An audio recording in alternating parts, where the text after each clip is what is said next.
Hi అండి, welcome to Giri Telangana academy. మనం last class continue చేద్దాం. కర్ణాటక యుద్ధాల గురించి మాట్లాడుతున్నాం. 1746 నుంచి 1763 మధ్య 3 కర్ణాటక యుద్ధాలు జరిగినట్లు మనం లాస్ట్ క్లాస్లో మాట్లాడినాం. అందులో మొదటి కర్ణాటక యుద్ధం, రెండవ కర్ణాటక యుద్ధం గురించి మనం కంప్లీట్ చేసుకోవడం జరిగింది. ఈరోజు మనం కర్ణాటక యుద్ధాలలో భాగంగా మూడవ కర్ణాటక యుద్ధం గురించి మాట్లాడదాం. ఎన్నో కర్ణాటక యుద్ధం? మూడవ కర్ణాటక యుద్ధం. ఈ మూడవ కర్ణాటక యుద్ధం 1758 నుంచి 1763 మధ్య జరిగింది. మూడవ కర్ణాటక యుద్ధం. ఈ మూడవ కర్ణాటక యుద్ధం రావడానికి గల ప్రధాన కారణం ఏంది అనేది మన గతంలో అడిగినటువంటి ప్రశ్న. ప్రధాన కారణం ఏంది? ఈ మూడవ కర్ణాటక యుద్ధం రావడానికి గల ప్రధాన కారణము ఏంది అని ఒకసారి చూసినట్లయితే సప్తవర్ష సంగ్రామం. ఏంటిది నాన్న కారణం? సప్తవర్ష సంగ్రామం. సప్తవర్ష సంగ్రామం. ఈ సప్తవర్ష సంగ్రామం ఒక్క నిమిషం మాట్లాడదాం. ప్రధాన కారణం ఏమనుకున్నాం? సప్తవర్ష సంగ్రామం. ఇక్కడ ఒకటి మనం గమనించినట్లయితే నాన్న, ఇక్కడ యూరప్ దేశంలో, మన దగ్గర కాదు, యూరప్ దేశంలో, యూరప్లో ఈ యూరప్ పై ఆధిపత్యం కోసం, ఈ యూరప్ పై ఆధిపత్యం కోసం, యూరప్ పై ఆధిపత్యం కోసం, యూరప్ పై ఆధిపత్యం కోసం, ఈ యూరప్ మీద ఆధిపత్యం కోసం రెండు దేశాల మధ్య ఈ సప్తవర్ష సంగ్రామం జరగడం అనేది జరిగింది. దేని మీద ఆధిపత్యం కోసం నానా? యూరప్ మీద ఆధిపత్యం కోసం. అలా ఏ రెండింటి మధ్య జరిగింది అని చూసినట్లయితే ఒకటి బ్రిటను, ఏంటిది నాన్న? ఒకటి బ్రిటను వర్సెస్ ఫ్రెంచి. వీటి మధ్యన యూరప్ దేశంలో యూరప్ మీద ఆధిపత్యం కోసం జరిగినటువంటి పోరే సప్తవర్ష సంగ్రామం. జరిగినటువంటి పోరే సప్తవర్ష సంగ్రామం. మీకు నేను చెప్పిన 3 కర్ణాటక యుద్ధాలలో తొలి కర్ణాటక యుద్ధం కూడా భారతదేశంతో సంబంధం లేకుండా యూరప్ ఖండంలో జరిగినటువంటి ఆస్ట్రియా వారసత్వ యుద్ధంలో భాగంగా ఇక్కడ తొలి కర్ణాటక యుద్ధం జరిగిందని మనం మాట్లాడుకున్నాం. సేమ్ అలాగనే ఇక్కడ కూడా మనతో సంబంధం లేకుండా, ఇక్కడ దీంతో సంబంధం లేకుండా, ఇండియాలో ఎలాంటి డిస్టర్బెన్స్ లేదు నాన్న, భారతదేశంతో సంబంధం లేకుండా యూరప్ లో జరిగినటువంటి ఈ సప్తవర్ష సంగ్రామం కారణంగా భారతదేశంలో మూడవ కర్ణాటక యుద్ధం జరిగింది. ఓకేనా? క్లియర్, అర్థమైందిగా? మన దగ్గర సంబంధం లేకుండా జరిగినటువంటి యుద్ధమే మూడవ కర్ణాటక యుద్ధం. మరి ఈ మూడవ కర్ణాటక యుద్ధంలో మరి అప్పుడున్నటువంటి మూడవ కర్ణాటక యుద్ధ సమయంలో ఉన్నటువంటి బ్రిటిష్ గవర్నర్ ఎవరు? బ్రిటిష్ యొక్క గవర్నర్ ఎవరు? బ్రిటిష్ గవర్నర్ ఎవరు? బ్రిటిష్ గవర్నర్ ఎవరు? అలాగనే ఫ్రెంచ్ గవర్నర్ ఎవరు? అలాగనే ఫ్రెంచ్ గవర్నర్ ఎవరు? ఇది మనకంతా కూడా క్వశ్చన్ ఏరియా నాన్న, చాలా చాలా ఇంపార్టెంట్. మూడవ కర్ణాటక యుద్ధ సమయంలో బ్రిటిష్ గవర్నర్ ఎవరంటే రాబర్ట్ క్లైవ్. రాబర్ట్ క్లైవ్ ఎవరు నాన్న? Robert Clive. ఈయన ఆనాడు మద్రాస్ గవర్నర్. ఏ ప్రాంత గవర్నర్ ఈయన? మద్రాస్ గవర్నర్. ఆనాడు మద్రాస్ గవర్నర్ ఎవరంటే రాబర్ట్ క్లైవ్. ఈ యుద్ధాలంతా ఎక్కడ జరిగినాయి? కర్ణాటక ప్రాంతంలో. అంటే మద్రాస్ అప్పుడే దేంట్లో భాగం? కర్ణాటకలో భాగం. కాబట్టి ఆనాడు బ్రిటిష్ అధికారి లేదా బ్రిటిష్ యొక్క గవర్నర్ ఎవరంటే రాబర్ట్ క్లైవ్. ఓకేనా? మరి అప్పుడున్నటువంటి ఫ్రెంచ్ గవర్నర్ ఎవరు? అప్పుడున్నటువంటి ఫ్రెంచ్ గవర్నర్ ఎవరు అని చూసినట్లయితే కౌంట్ డి లాలీ. ఎవరున్నారా? Count de Lally. Count de Lally. ఇవన్నీ మన క్వశ్చన్ ఏరియా నాన్న. Count de Lally. French governor ఎవరని చూస్తే Count de Lally. British governor ఎవరని చూస్తే రాబర్ట్ క్లైవ్. ఈ మూడవ కర్ణాటక యుద్ధానికి కారణమైంది ఏంటంటే యూరప్ లో జరిగినటువంటి సప్తవర్ష సంగ్రామం. ఈ సప్తవర్ష సంగ్రామం ఎందుకు జరిగింది అంటే యూరప్ ఖండం మీద ఆధిపత్య పోరు కోసం ఫ్రెంచ్ దేశము బ్రిటిష్ దేశము చేసినటువంటి మహాయుద్ధమే సప్తవర్ష సంగ్రామం. దీని ఉద్దేశం ఏంది నాన్న? యూరప్ ఖండం మీద ఆధిపత్య పోరు. ఈ యూరప్ ఖండం మీద చేసిన ఆధిపత్య పోరులో భాగంగా భారతదేశంలో 1758 నుంచి 1763 మధ్య మూడవ కర్ణాటక యుద్ధం జరగడం అనేది జరిగింది. ఓకేనా? మరి ఇందులో భాగంగా ఇక్కడ కాన్సెప్ట్ అర్థమైంది కదా నాన్న. బ్రిటిష్ గవర్నర్ ఎవరంటే రాబర్ట్ క్లైవ్. ఇక్కడ ఫ్రెంచ్ గవర్నర్ ఎవరైనా count de Lally, Count de Lally. ఇక్కడ మరి ఇక్కడ అర్థమైందిగా మీకు. మరి మన దగ్గర అప్పుడు ఉన్నటువంటి సిచ్యువేషన్ ఏంటంటే ఫ్రెంచ్ వాళ్ళ ఆధీనంలోనే ఫ్రెంచ్ వాళ్ళ ఆధీనంలోనే మన ఆసఫ్ జాహీ సామ్రాజ్యం ఉంది. అంటే మన యొక్క నిజాం రాజ్యం ఫ్రెంచ్ వాళ్ళ ఆధీనంలోనే ఉంది ఆ కాలంలో. ఇక్కడ ఫ్రెంచ్ వాళ్ళ ఆధీనంలో ఇక్కడ ఉన్నందుకు ఇక్కడ ఫ్రెంచ్ యొక్క నిజాం రాజ్యాన్ని కాపాడుకుంటూ ఇక్కడ ఉన్నటువంటి వ్యక్తి ఎవరు అని చూసినట్లయితే బుస్సీ అనే అధికారి ఇక్కడ ఉన్నాడు. ఎవరున్నారా? బుస్సీ అనే సైనిక అధికారి ఇక్కడ ఉండడం అనేది జరిగింది ఆనాడు. అయితే ఇక్కడ మద్రాసును తీసుకొని చూస్తున్నానా, మద్రాసు ఎవరి ఆధీనంలో ఉంది? బ్రిటిష్ వాళ్ళ ఆధీనంలో మద్రాసు ఉంది. ఎవరి ఆధీనంలో ఉంది? బ్రిటిష్ ఆధీనంలో మద్రాసు ఉంది. ఇక్కడ వారి యొక్క గవర్నర్ ఎవరు? Robert Clive. అయితే ఇక్కడ ఏమైందంటే నానా, ఈ ఫ్రెంచ్ అధికారి అయినటువంటి ఫ్రెంచ్ గవర్నర్ మీదికి 1760లో ఏ సంవత్సరంలో? 1760లో వందవాసి యుద్ధంలో భాగంగా వందవాసి యుద్ధం. ఏ యుద్ధం?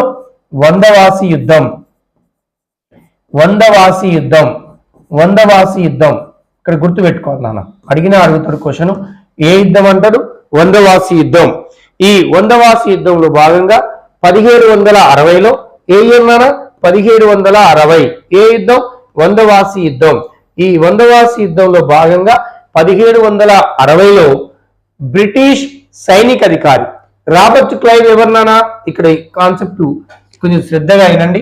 ఇక్కడ బ్రిటన్ గవర్నర్ ఎవరినానా? బ్రిటన్ యొక్క గవర్నర్. ఈ బ్రిటన్ యొక్క గవర్నర్ ఎవరు? Robert Clive. ఇక ఈ రాబర్ట్ క్లైవ్ యొక్క ఆదేశం మేరకు వారి యొక్క బ్రిటన్ యొక్క సైనిక అధికారి ఈయన ఆదేశం మేరకు ఎవరంటే సర్ ఐవర్ క్యూట్.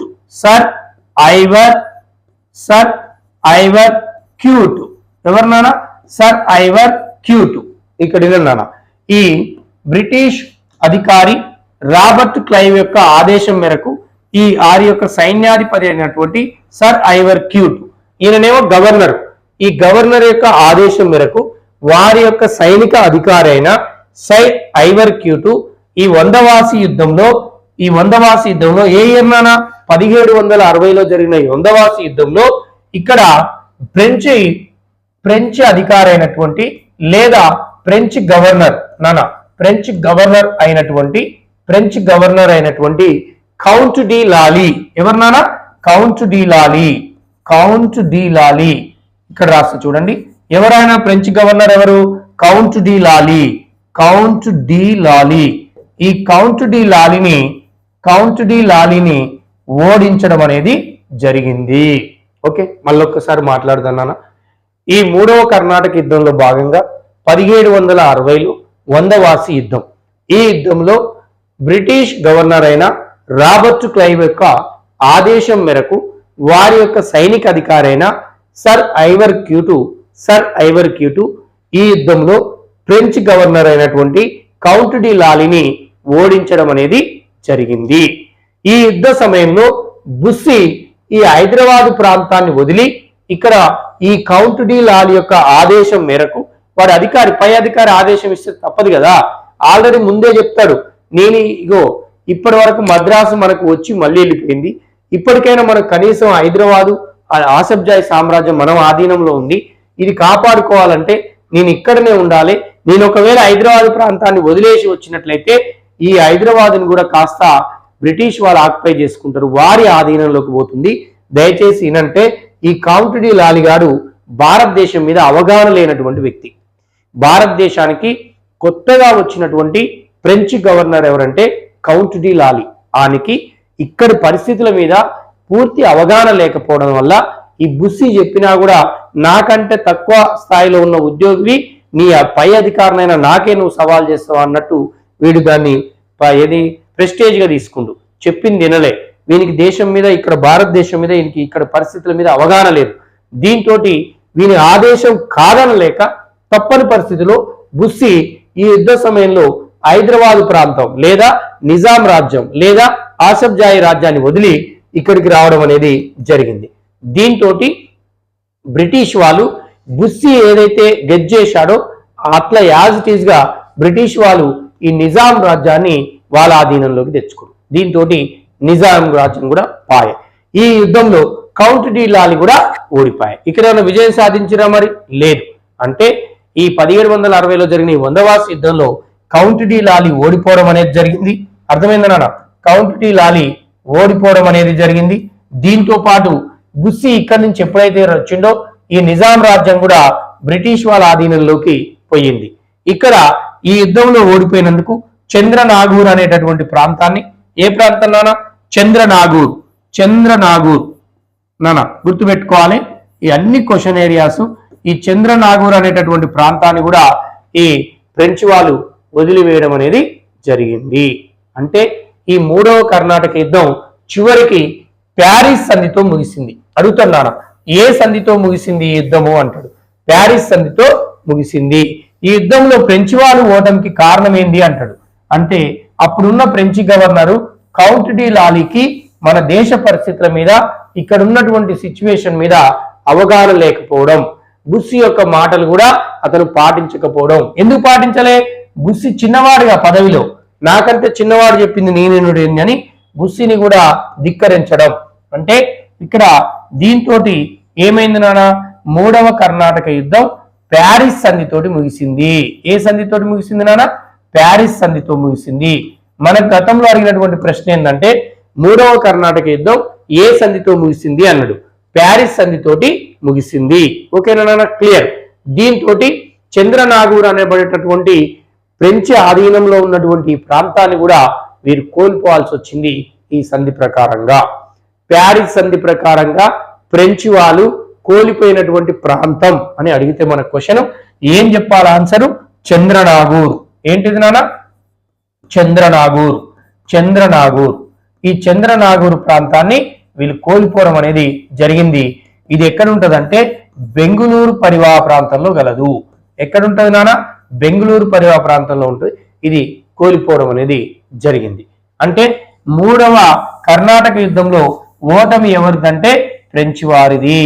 మరి ఈ ఫ్రెంచ్ వారి ఓటమికి గల కారణాలేంది? దానికంటే ముందు ఒక్కసారి మనం ఓవరాల్ గా 3 కర్ణాటక యుద్ధాలు జరిగినాయి. ఓవరాల్ ఒక ఐడియా కోసం మీకోసం మీ రివిజన్ అవుతుంది అనే కాన్సెప్ట్ తోటి నేను ఒక విషయాన్ని మాట్లాడుతున్నానా, శ్రద్ధగా వినండి. ఫస్ట్ చూడండి నాన్న, ఓవరాల్ గా ఒకసారి చూడండి. ఫస్ట్ కర్ణాటక యుద్ధం నాన్న, ఫస్ట్ కర్ణాటక యుద్ధం, ఫస్ట్ కర్ణాటక యుద్ధం. ఈ ఫస్ట్ కర్ణాటక యుద్ధం జరిగినటువంటి ఇయర్ ఏ ఇయర్ లో జరిగింది? 1746 నుంచి 48 మధ్య.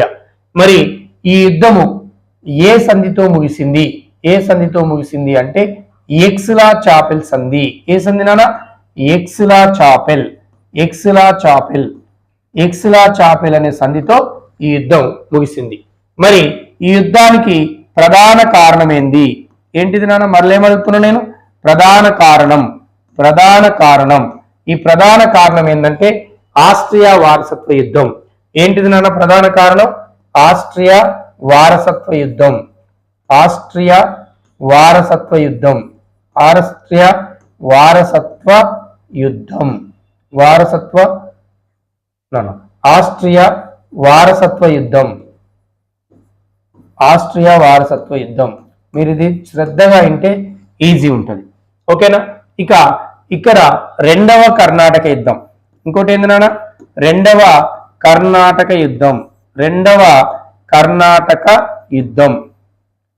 ఈ రెండవ కర్ణాటక యుద్ధం నాన్న, ఇది జరిగింది ఎప్పుడని చూస్తే 1749 నుంచి 55 మధ్య జరిగింది.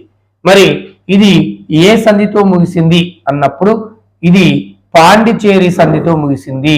ఏ సంధి నాన్న? పాండిచేరి. ఈ పాండిచేరి సంధితో ముగిసింది. ఈ పాండిచేరి సంధినే మరొక రకంగా ఏమంటారు అని గతంలో అడిగిండు. తిరుచునాపల్లి సంధి, పాండిచేరి సంధి లేదా తిరుచునాపల్లి సంధి. ఇక్కడ రాసుకుంటే రాసుకున్నానా? తిరుచునాపల్లి. తిరుచునాపల్లి సంధి. నన్ను అర్థమైందా? పాండిచేరి సంధి లేదా తిరుచునాపల్లి సంధి. మరి దీనికి కారణం ఏంది అన్నప్పుడు ప్రధాన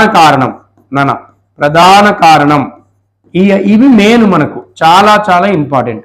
మెయిన్ ఈ ప్రధాన కారణం ఏంటంటే భారతదేశ వారసత్వ పోరాటాలు. ఏమంటున్నానా? ఇండియాలో జరిగిన వారసత్వ పోరు. ఏంటిది నాన్న? వారసత్వ పోరు. ప్రధాన కారణం ఏంది? వారసత్వ పోరు. ఎక్కడెక్కడ జరిగింది? కర్ణాటకలో వారసత్వ పోరు, నిజాం రాజ్యంలో వారసత్వ పోరు, అన్వరుద్దీన్ చందా సాహెబ్ మధ్య కర్ణాటకలో, తర్వాత నాజర్ జంగ్ కి ముజఫర్ జంగ్ మధ్య హైదరాబాద్ లో అంటే నిజాం రాజ్యంలో. ఈ వారసత్వ పోరు ప్రధాన కారణమైంది రెండవ కర్ణాటక యుద్ధానికి. ఇక మూడవ కర్ణాటక యుద్ధం. మరొకటి ఏంది నాన్న? మూడవ కర్ణాటక యుద్ధం. ఈ మూడవ కర్ణాటక యుద్ధం ఎప్పుడు జరిగింది అంటే 1758 నుంచి 63 మధ్య జరిగింది. ఏ సంధితో ముగిసింది అన్నప్పుడు ప్యారిస్ సంధితో ముగిసింది. ఏ సంధి నాన్న? ప్యారిస్ సంధి. ఈ ప్యారిస్ సంధితో ముగిసింది. మరి ఈ యుద్ధానికి ప్రధాన కారణం ఏంది అని ఒక్కసారి మనం చూసినట్లయితే ప్రధాన కారణం ఏంటంటే సప్తవర్ష సంగ్రామం. ఏంటిది నాన్న? సప్తవర్ష సంగ్రామం. ఇది మనకు ఐడియా ఉండాలి కనీసం యాస్పిరెంట్ కి. ఇదంతా కూడా మనకు క్వశ్చన్ ఏరియా. ఒక్కసారి మళ్ళీ చూడండి నాన్న. మొదటి కర్ణాటక యుద్ధం అంటే ఎప్పుడు జరిగిందంటే మనకు ఈ ఇయర్ ని గుర్తుపెట్టుకోవాలి. రెండవ కర్ణాటక యుద్ధం ఎప్పుడు జరిగిందంటే గుర్తుపెట్టుకోవాలి. మూడవ కర్ణాటక యుద్ధం ఎప్పుడు జరిగిందన్న గుర్తుపెట్టుకోవాలి. ఇక మరి ఏ యుద్ధం ఏ సంధితోటి ముగిసింది అన్నప్పుడు ఫస్ట్ కర్ణాటక యుద్ధం ఎక్స్లా చాపెల్ సంధితో ముగిసింది. రెండవ కర్ణాటక యుద్ధం పాండిచేరి సంధితో ముగిసింది. దీన్నే మరొక రకంగా తిరుచునాపల్లి సంధి అని కూడా అంటాం. మూడవ కర్ణాటక యుద్ధం వచ్చేసి ప్యారిస్ సంధితో ముగిసింది. మరి దీంతో పాటు మరొక అంశం ఏంటంటే నాన్న, దేనికి ఏది ప్రధాన కారణం అంటే ప్రధాన కారణం ఏంది అన్నప్పుడు ఈ ప్రధాన కారణాన్ని తీసుకొని చూస్తే ఆస్ట్రియా వారసత్వ యుద్ధం మొదటి కర్ణాటక యుద్ధానికి కారణం. రెండవది భారతదేశంలో ఇండియాలో జరిగినటువంటి వారసత్వ పోరు. మూడవది వచ్చేసి సప్తవర్ష సంగ్రామం. ఇక్కడ మనకు క్వశ్చన్ ఏంటంటే నాన్న, భారతదేశంతో సంబంధం లేకుండా జరిగినటువంటి కర్ణాటక యుద్ధాలంటే మొదటి కర్ణాటక యుద్ధం, రెండవ కర్ణాటక యుద్ధం. భారతదేశం యొక్క పరిస్థితుల కారణంగా జరిగినటువంటి కర్ణాటక యుద్ధం అంటే రెండవ కర్ణాటక యుద్ధం. ఈ రెండవ కర్ణాటక యుద్ధ సమయంలో భారతదేశం దక్షిణాలలో 2 రాజ్యాలలో వారసత్వ పోరు వచ్చింది. తద్వారా రెండవ కర్ణాటక యుద్ధం జరిగింది. రెండవ కర్ణాటక యుద్ధంలో కర్ణాటక ప్రాంతంలోని అన్వరుద్దీన్ మరియు చందా సాహెబు వారసత్వానికి పోరు జరిగింది. అలాగనే నిజాం రాజ్యంలో నిజాం ఉల్ ముల్క్ మరణించిన తర్వాత నాజర్ జంగు మరి అతని యొక్క మనవడైనటువంటి ముజఫర్ జంగ్ మధ్య వారసత్వ పోరు జరగడం అనేది జరిగింది. అంటే దక్షిణ భారతదేశంలో ఆసబ్జాయి సామ్రాజ్యంలో కర్ణాటక సామ్రాజ్యంలో వారసత్వ పోరు జరగడం అనేది జరిగింది. తద్వారా వచ్చిందే రెండవ కర్ణాటక యుద్ధం. భారతదేశంతో సంబంధం లేకుండా ఏంది ప్రపంచంలో యూరప్ ఖండంలో జరిగిన ఆస్ట్రియా వారసత్వ యుద్ధం కారణంగా వచ్చింది మొదటి కర్ణాటక యుద్ధం. సప్తవర్ష సంగ్రామం కారణంగా వచ్చింది రెండవ కర్ణాటక యుద్ధం. మరి దీన్ని ఒక రకంగా మనం గుర్తుపెట్టుకోవాలి. సంధులు ఇంపార్టెంట్. ఈ సంధి ఎలా గుర్తుపెట్టుకోవాలంటే ఎక్స్ పాపా ఇవ్వనా, ఎక్స్ పాపా అంటే ఎక్స్ పాపా అని గుర్తుంటే నీకు ఈజీ అవుతుందని నా ఆలోచన.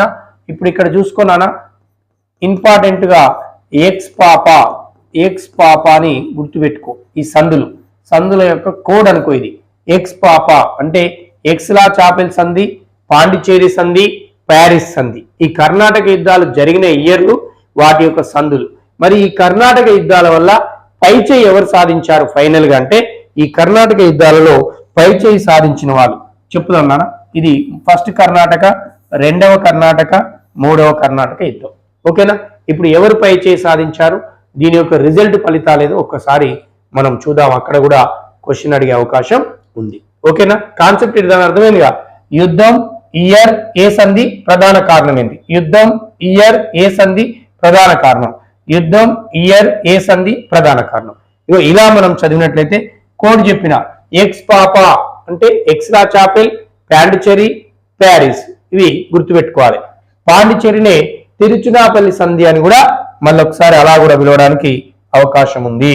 ఇక మనం ఇప్పుడు ఒకసారి కనుక మనం మరి దీని కారణంగా అంటే 3 కర్ణాటక యుద్ధాల కారణంగా ఏర్పడింది ఏంటంటే, ఈ కర్ణాటక యుద్ధ ఫలితంగా ఇక్కడ జరిగినటువంటి ముచ్చట ఏంటంటే ఫ్రెంచ్ వారు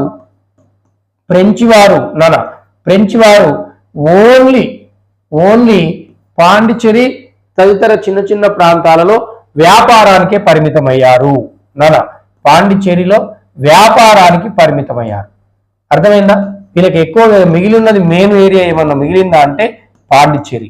ఓకేనా, పాండిచేరి ఇతరతర చిన్న చిన్న ప్రాంతాలతోని వ్యాపార రంగానికి మాత్రమే పరిమితమయ్యారు ఎవరంటే ఫ్రెంచ్ వారు. ఇక ఈ యుద్ధ ఫలితంగా బ్రిటిష్ వాళ్ళ ఆధిపత్యం కొనసాగింది. బ్రిటిష్ వారి యొక్క ఆధిపత్యం కొనసాగింది. బ్రిటిష్ వారి యొక్క ఆధిపత్యం కొనసాగడం అనేది జరిగింది. ఎందుకు? మద్రాస్ ప్రాంతం, ఆల్మోస్ట్ ఆర్కాట్ ప్రాంతం అంటే కర్ణాటక ప్రాంతం, చంద్రనాగూరు ప్రాంతం, హైదరాబాద్ పర్యా ప్రాంతాలు ఎవరి ఆధీనంలోకి వెళ్ళిపోయినా? బ్రిటిష్ వారి యొక్క ఆధీనంలోకి వెళ్ళిపోవడం అనేది జరిగింది. మరి ఇక్కడ ఇంకొక విషయాన్ని కనుక మనం గమనించి చూసినట్లయితే ఈ యుద్ధ ఫలితంగా భారతీయుల యొక్క శక్తి సామర్థ్యాలు వారికి తెలిసి వచ్చినాయి. అంటే భారతీయుల యొక్క శక్తి సామర్థ్యాలు, వీరిలో ఉన్నటువంటి అనైక్యత,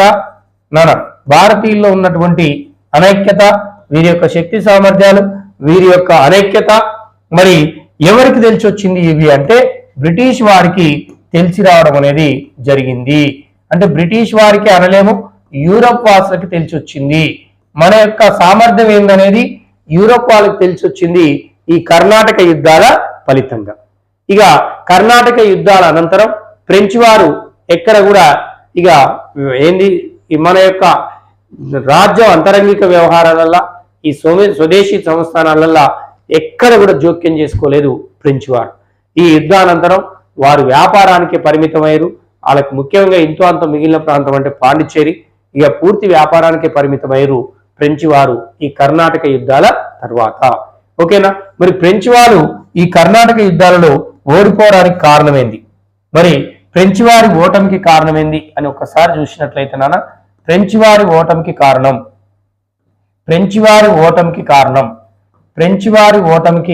కారణం ఒకసారి అడిగిండు ఇది, అందువల్ల ఈ ఏరియాని మనం రెక్టిఫై చేయాల్సి వస్తుంది. గతంలో ఇక్కడ క్వశ్చన్ పడింది, ఫ్రెంచ్ వారి ఓటమికి కారణం ఏంది అని ఒక్కసారి చూస్తే వీరి యొక్క ఓటమికి కారణాన్ని పరిశీలించినట్లయితే ముఖ్యంగా ఫ్రెంచ్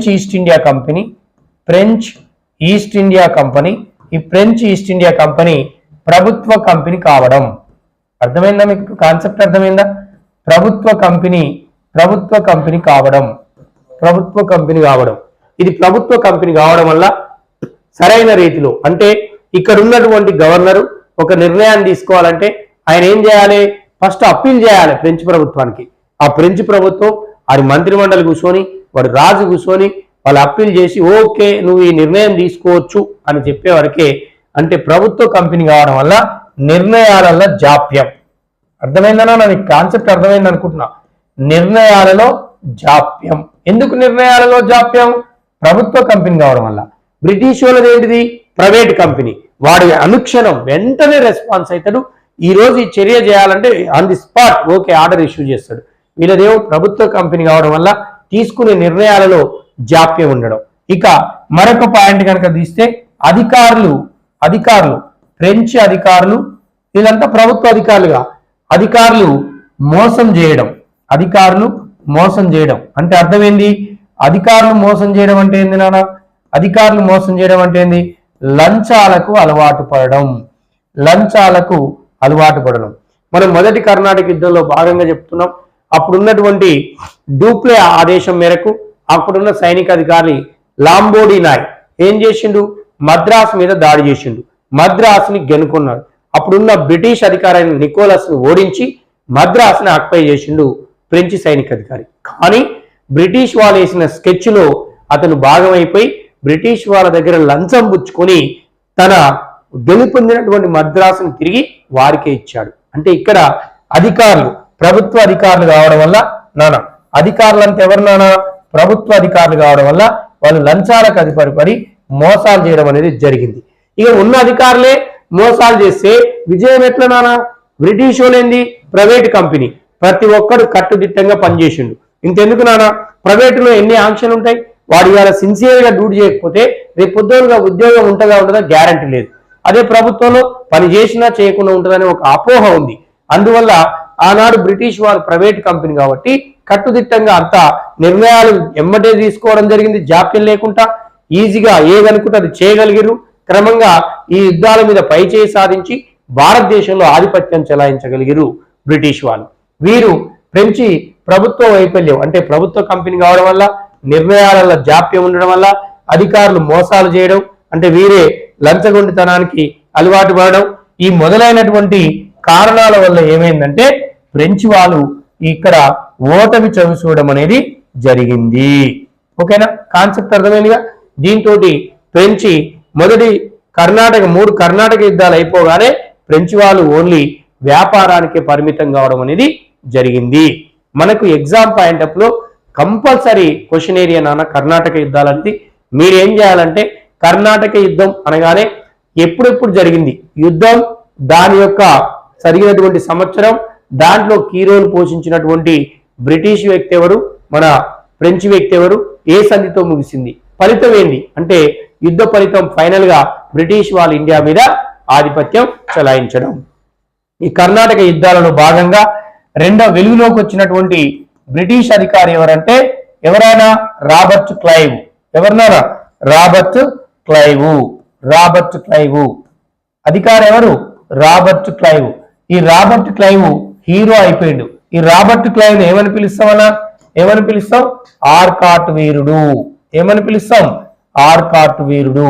మనకు గతంలో అడిగిండు ఆర్కాట్ వీరుడుగా పేరు పొందినటువంటి బ్రిటిష్ గవర్నర్ ఎవరు అంటే రాబర్ట్ క్లైవ్. ఏ సందర్భంలో రాబర్ట్ క్లైవ్ కి ఆర్కాట్ వీరుడు అనే బిరుదు వచ్చింది అని అడిగిండు. అది కూడా క్వశ్చనే.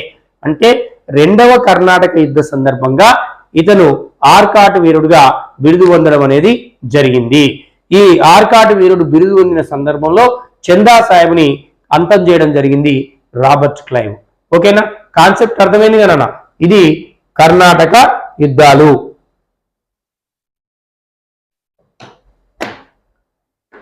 ఒక అర్ధగంట వచ్చింది.